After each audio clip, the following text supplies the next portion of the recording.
भारत की सख्ती के बाद बांग्लादेश से छीनी पारगमन सुविधा। 9 अप्रैल के बाद कोई ट्रक नहीं आया। बांग्लादेश से तीसरे देशों को जाने वाली किसी भी ट्रक ने 9 अप्रैल से पेट्रापोल सीमा में प्रवेश नहीं किया है। अगले आदेश तक स्थिति ऐसी ही रहेगी।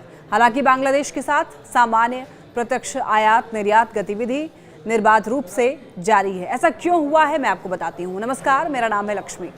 केंद्र सरकार की ओर से पारगमन सुविधा रद्द किए जाने के बाद बांग्लादेश का पारगमन माल से लदा हुआ कोई भी ट्रक 9 अप्रैल से पेट्रापोल सीमा से नहीं आया है और ये सुविधा बांग्लादेश के लिए बहुत लाभकारी थी। पश्चिम बंगाल के उत्तर 24 परगना जिले में स्थित पेट्रापोल भूमि बंदरगाह पर भारत के रास्ते दोबारा निर्यात के लिए बांग्लादेश से भेजा जाने वाला पारगमन माल वित्त वर्ष 2023-24 और 2024-25 के दौरान 46% बढ़ गया था।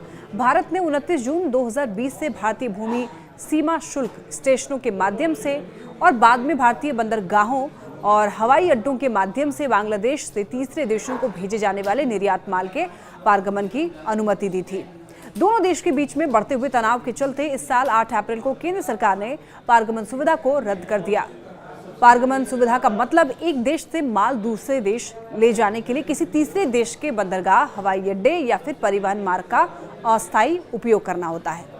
Petrapole clearing agents staff welfare association के उपलब्ध कराए गए वित्त वर्ष 2023-24 में करोड़ों की 4,733 खेप लेकर 3,473 ट्रक पेट्रापोल के जरिए बांग्लादेश से भारत में प्रवेश किए।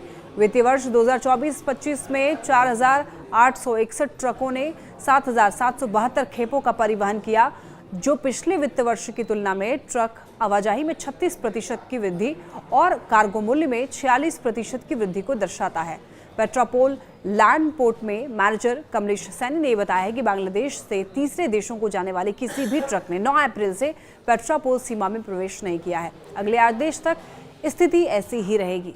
हालांकि बांग्लादेश के साथ सामान्य प्रत्यक्ष आयात निर्यात गतिविधि निर्बाध रूप से जारी है। 9 अप्रैल से पहले बांग्लादेश से आए हुए लगभग 50 से 60 ट्रकों में से लगभग 15 से 20 ट्रक यूरोप और अमेरिका जैसे पश्चिम बाजारों के लिए तैयार कपड़ों से भरे हुए कंटेनर ले जा रहे थे। दूसरी ओर लगभग 400 भारतीय ट्रक प्रतिदिन पेट्रापोल बेनापोल सीमा के माध्यम से पड़ोसी राज्य में प्रवेश करते हैं।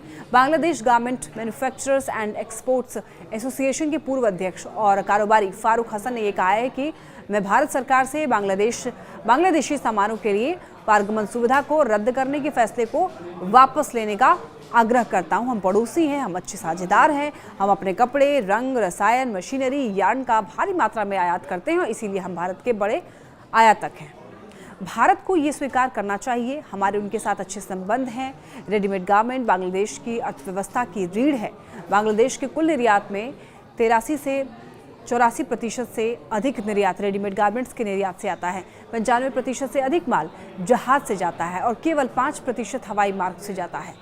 हसन ने यह कहा कि इस साल पूरी दुनिया में बहुत चुनौतीपूर्ण चल रहा है। हाल ही में अमेरिका के लगाए गए टैरिफ मुद्दे पर बांग्लादेश सहित सभी अर्थव्यवस्थाओं के लिए स्थिति जो है बहुत अस्थिर हो गई है। अमेरिका में पहले से ही कपड़ों की कीमतें जो है वो बढ़ने वाली हैं, साथ ही साथ मुद्रास्फीति भी बढ़ने वाली है और पहले से ही बांग्लादेशी निर्माता इस वैश्विक टैरिफ परिदृश्य से दबाव में है। और फिर हाल ही में भारत ने बांग्लादेशी वस्तुओं के लिए पारगमन सुविधाएं रद्द कर दी हैं। इसका प्रभाव पड़ेगा क्योंकि हमारे सभी शिपमेंट अमेरिका, जर्मनी, ब्रिटेन या फिर पश्चिमी दुनिया के गंतव्यों को जाते हैं। हमारे पास माल को सीधे बेचने की बहुत कम सुविधाएं हैं, इसीलिए हमें अलग अलग देशों में माल भेजना पड़ता है। इसे अंतर्राष्ट्रीय स्तर पर मान्यता प्राप्त है और इसकी अनुमति है।